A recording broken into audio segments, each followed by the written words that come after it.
నమస్తే and welcome to hit TV. Lok Sabha ఎన్నికలు సమీపిస్తున్న కొద్దీ రాజకీయ నాయకుల మధ్య పోటీ ఇంకా రసవత్తరంగా మారుతుంది. ఎలాగైనా గెలవాలని వీలైనన్ని వాగ్దానాలు ఇస్తూ హామీలను ఇస్తూ ప్రజలను ఆకట్టుకునే ప్రయత్నం చేస్తున్నారు.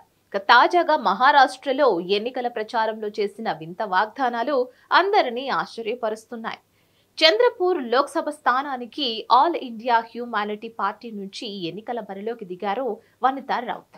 కాగా తనను ఎంపీని చేస్తే రేషన్ కార్డులపై విదేశీ మద్యం అందజేస్తానని హామీ ఇచ్చారు. అంతేకాదు నిరుద్యోగ యువతకు మద్యం కాంట్రాక్టులు కేటాయిస్తానని చెప్పుకొచ్చారు.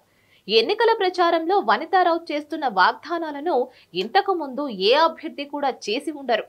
తమకు ఎంపీగా అవకాశం కల్పిస్తే ప్రతి గ్రామంలో బార్లను తెరుస్తానని, తనకు వచ్చే ఎంపీ నిధులతో పేదలకు ఉచితంగా మద్యం అందిస్తానని కూడా ఆమె చెబుతున్నారు.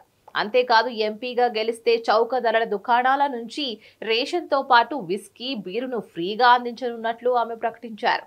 అంతకుముందు వనితా రౌత్ 2019లో నాగపూర్ లోక్సభ స్థానం నుంచి ఎన్నికల్లో పోటీ చేశారు.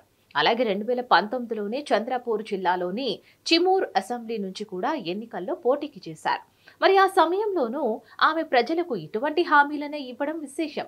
రోజంతా కూలి పనులు చేసి కష్టపడొచ్చేవారు సాయంత్రానికి మందుతోనే రిలాక్స్ అవుతారు. కానీ అలాంటి వారికి నాణ్యమైన మందు కొనేందుకు డబ్బులు ఉండవు.